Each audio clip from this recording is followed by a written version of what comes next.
Bonjour à vous tous et à vous toutes. Alors, nous vivons dans un monde où cette dualité dont on parle souvent est omniprésente. Nous vivons souvent coupés d'une partie de nous-mêmes, que ce soit la partie visible ou la partie invisible. Certaines personnes vivent complètement connectées à leur corps temporel, à leur identité physique, leur apparence corporelle, etc. Donc vraiment tout le corps, mais sans être vraiment conscient de ce qu'il est. D'autres personnes vont être complètement connectées à leur esprit, l'invisible, et risquent au bout d'un moment, d'oublier leur corps. Or, le but, justement, de l'expérience est de réunifier les deux, comme je le dis souvent, par le principe de l'alchimie zodiacale, qui est mon point de référence, que le corps physique est le tabernacle, le temple par lequel la vibration de notre soi solaire doit s'exprimer. Donc, réaliser un couple alchimique entre notre corps et notre âme pour que notre corps soit complètement aligné, on peut dire, sur notre âme, qui elle-même est déjà alignée sur la conscience universelle de l'esprit créateur. Donc je me suis aperçu au niveau donc dans mon expérience qu'en fait, à force de travailler sur la chimie cellulaire, sur les mémoires cellulaires, sur l'inconscient, le conscient, le supraconscient, enfin tout le principe alchimique, je me suis aperçu que souvent le corps était un petit peu relégué à l'arrière. C'est-à-dire que le corps fait partie du sacré. Le corps est une partie a été créé à partir d'une partie de la lumière de notre âme que nous avons densifiée pour pouvoir en faire l'expérience et naturellement aussi la purifier, nettoyer ce qui devait l'être et puis activer de nouveaux paramètres. Donc nous sommes dans une période clé de cela et donc c'est pour ça que l'alchimie passe par des phases de solitude. D'où le titre de cette vidéo, la solitude, l'art de vivre en couple avec soi-même. Si vous avez l'habitude de vivre seul, vous vous rendez compte que souvent vous dialoguez avec vous-même. Des fois même, on peut se disputer soi-même, etc. Dialoguer, argumenter, etc., etc. Et ça fait partie du jeu, puisque ce dialogue nous-mêmes, c'est le dialogue, on peut dire, entre ce que nous sommes et puis le Père spirituel, le Père ou la Mère cosmique, qui se manifeste par on peut dire, cette énergie qu'on appelle le double, qui est, je le rappelle, nous, dans une autre fréquence vibratoire. Aussi, il y a quelques jours, le matin, après une méditation, j'ai eu cette inspiration, on peut dire, de parler à mon corps, chose que je fais déjà depuis pas mal de temps. Et comme il y avait un texte qui en a suivi, je tenais à vous le faire partager aujourd'hui, donc vous en ferez ce que vous voulez, mais c'est justement pour voir qu'il faut rétablir un dialogue cohérent avec notre corps, surtout dans ces temps où le corps est quand même beaucoup malmené par tout ce qui est extérieur, les ambiances, la nourriture, etc., etc. Je vous demande juste une petite seconde parce que je viens de m'apercevoir que mon ordinateur risquait de s'éteindre.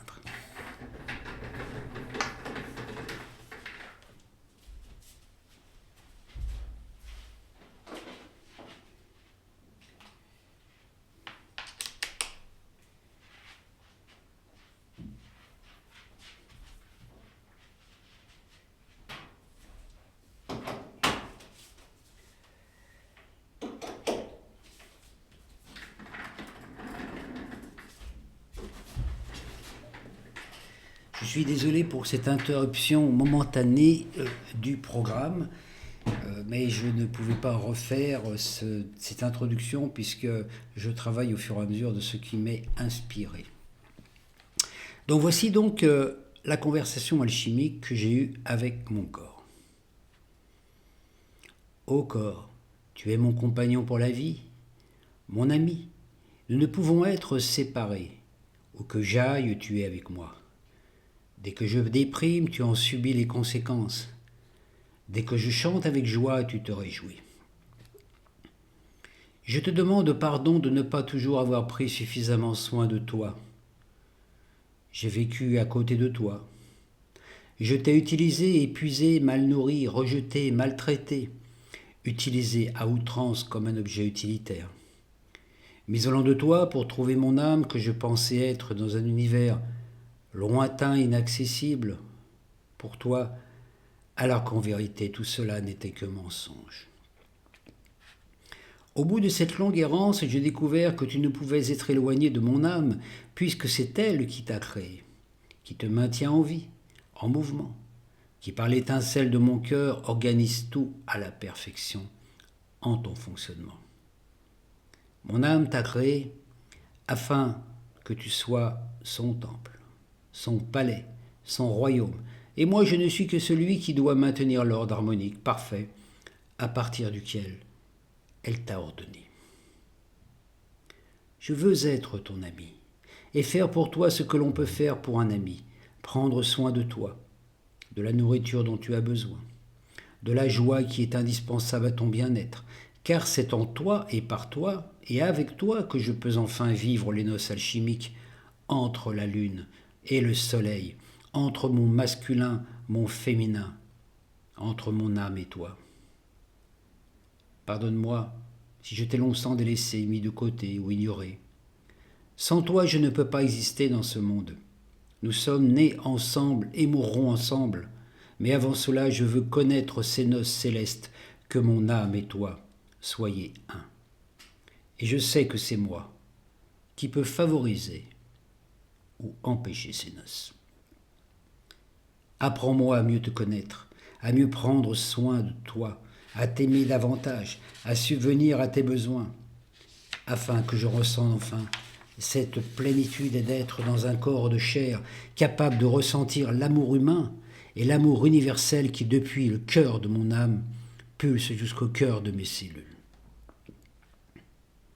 Ô cellules, et vous, particules atomiques qui constituez ce corps, temple, je vous demande pardon. Pardon de ne pas vous avoir écouté, de ne pas vous avoir nourri de belles pensées, de joie et de confiance, de légèreté, et de m'être laissé piéger en absorbant cette nourriture infâme, indigeste et lourde et plombée, émanant des croyances et des ambiances collectives de ce monde qui, en manque d'amour, souffre, et que j'ai laissé cette souffrance vous impacter. Je sais que chaque goutte de mon sang passe par mon cœur et est touchée par l'information vibratoire qui émane de celle-ci. Tant que je vivais éloigné de mon âme, qui perdue en ce monde obscur a été enfermée dans cette vibration lourde et opaque, vous avez été nourri par des informations émanant de ma filiation sanguine terrestre, un sang rouge portant en lui les mémoires de toutes mes expériences antérieures, de tous mes maux, mais aussi de tous les maux transgénérationnels de l'humanité résidente. Cette nourriture vous a maintenu dans le combat, la lutte, les divisions, les rancunes, les peurs, les frustrations, et mon corps est devenu une sorte de champ de bataille jonché de cadavres, de douleurs et de souffrances. Nombreuses d'entre vous, aux cellules, avaient perdu la vie. Nombreuses sont celles qui, après s'être divisées une multitude de fois, sont mortes au combat et ont été remplacées par d'autres, plus jeunes, vigoureuses, émanant de la source mère. Mais les souvenirs de ces combats intérieurs ont eu au fait d'en regarder ces jeunes générations de cellules qui, à leur tour, se sont engagées dans un combat illusoire et inutile. Tant que demeure cette lutte intérieure, rien ne change vraiment. Chaque génération cellulaire est modelée sur celle qui l'a précédée. C'est une sorte de transmission générationnelle perpétuelle, diffusant sans cesse ces vieux scénarios, résultat de mes conflits intérieurs, alimentés par les conflits de tous les règnes vivant sur cette terre. Au corps, c'est pour cela que moi qui te parle aujourd'hui, n'en pouvant plus de cette désolation intérieure, n'en pouvant plus de changer sans cesse de corps, je t'ai abandonné sans m'en rendre compte, parce que j'ai fini par penser que c'était toi l'obstacle à la réunification avec cet autre moi, ce soi, cette présence que je suis dans un monde qui d'ici-bas me paraît inaccessible. J'ai eu l'impression pendant longtemps que j'avais chuté sur cette terre, alors que je voulais vivre sur le soleil. Mais la lune faisait voile et me barrait le chemin. J'ai emprunté la voie de l'alchimie, et c'est là que j'ai découvert le grand mystère. La lune n'était point l'obstacle, mais celle qui permet le processus d'ascension. Par son mouvement perpétuel et ses légions d'anges, c'est elle qui chaque jour me mettait face à face à des situations qui réveillaient en moi ces vieux scénarios, des blessures traumatiques, des douleurs, des frustrations, des rancunes, qui formaient ce voile opaque, me voilant le soleil. Il m'a fallu un certain temps pour comprendre qu'elle ne produisait cette rencontre que pour m'aider à voir ce qui, en moi, avait créé le voile. J'ai fini par percevoir qu'en fait, ce n'était point elle qui avait créé le voile, mais moi, qui ne faisais que répéter d'incarnation en incarnation les mêmes processus. C'est ainsi que j'ai découvert que je n'étais pas séparé de ma partie jumellaire solaire, ce double qui est mon âme céleste qui octroie tout pouvoir, mais que c'est moi qui par ignorance a créé ce voile d'opacité. C'est alors que j'ai ressenti la vibration de cette présence en moi, dans mon cœur, là où est localisée l'étincelle de mon âme, et d'où elle émane sa mélodie musicale ultrasonique qui, telle une grande symphonie, participe à mes noces célestes. J'ai alors compris que la lune n'était pas mon ennemi, mais ma meilleure amie, et que mon corps éthérique, dont tu as une manifestation visible, était le condensé de mes croyances. Tant qu'il n'était pas purifié des scories résultant de mes blessures et de mes traumatismes passés, il était comme un voile, et les eaux qui le constituent charrient ces scories, imprégnant mes cellules. J'ai alors centré mon attention sur ce centre dit Ara, celui qui est relié avec Ra, le soleil qui brille au cœur de la terre. Et j'ai entamé ce chemin alchimique. À chaque fois que la lune réveillait une mémoire, j'ai œuvré pour dissoudre la charge émotionnelle de celle-ci. Ainsi, petit à petit, les mémoires de ce passé sont passées du mode actif au mode passif. Je sais que ces mémoires ne peuvent être effacées car elles font partie de mon périple, mais ne doivent plus générer de réactions émotionnelles en moi. C'était le prix à payer pour que vous, mes cellules, ne soyez plus impactés par les souvenirs d'un passé qui n'a plus raison d'être. C'est ainsi que petit à petit, jour après jour, grâce à Dame Lune, j'ai pu revisiter mon passé sans en être affecté et revisiter le passé collectif de l'humanité, les guerres, les conflits ethniques, sans que cela provoque aucune réaction émotionnelle en moi. La Lune est devenue ma compagne. Elle m'a inspiré sur mon chemin, m'a fait comprendre le sens caché des grands mythes et des légendes universelles dont l'humanité est empreinte, et elle m'a révélé le grand mystère. Lorsque mon âme a décidé de s'incarner sous cette forme qui est toi, mon corps, elle a choisi un moment particulier pour que la conception s'accomplisse, celui où elle servait de point relais entre une constellation zodiacale et la Terre.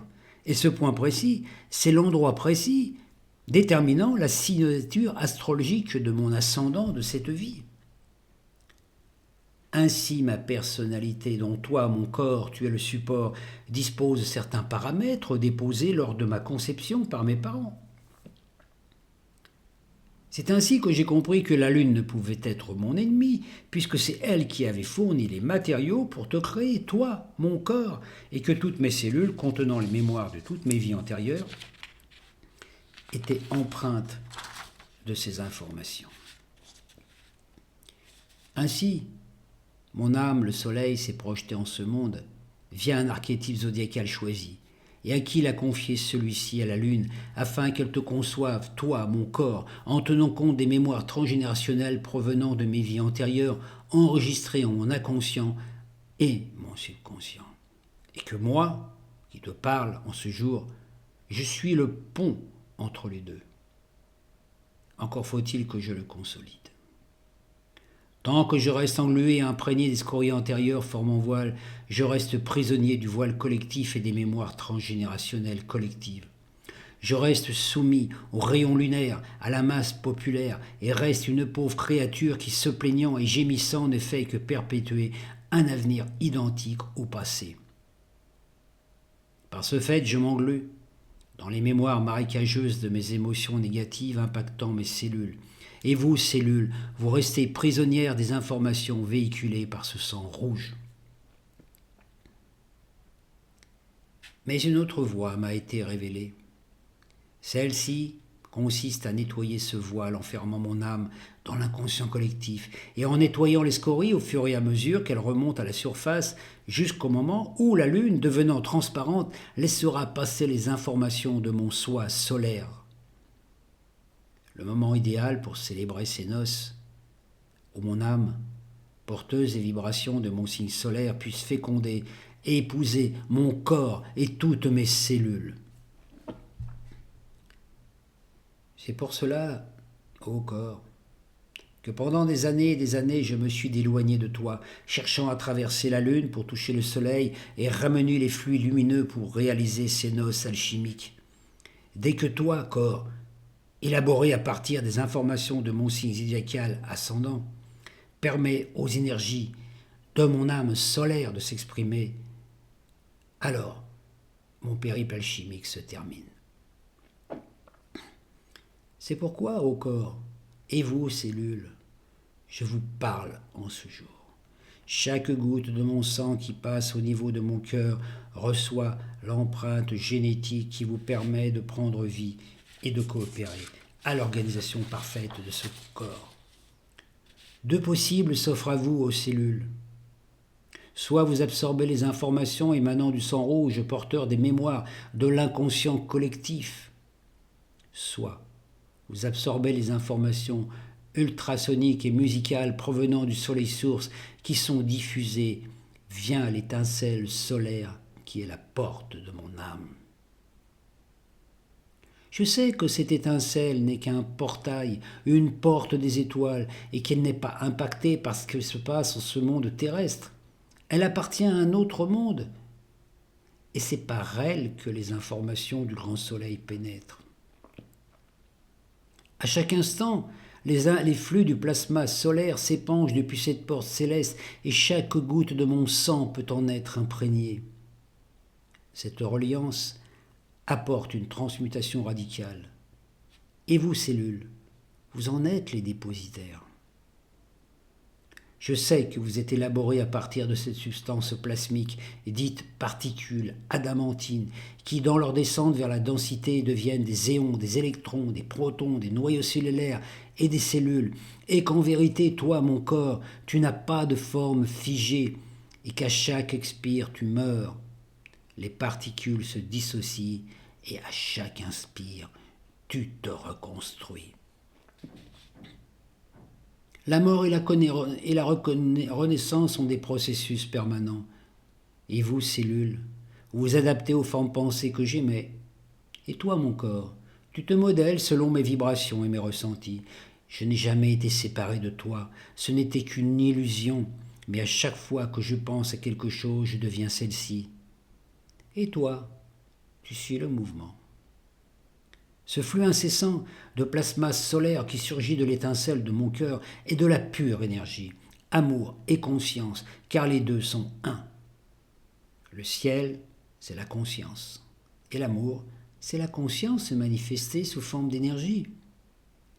L'amour est donc la nature fondamentale de tout l'univers, et tout baigne dedans. J'ai compris que, étant créateur par mes pensées et ressentis, il était nécessaire que je veille à la qualité de mes pensées et émotions, car toi, mon corps, tu en es directement impacté.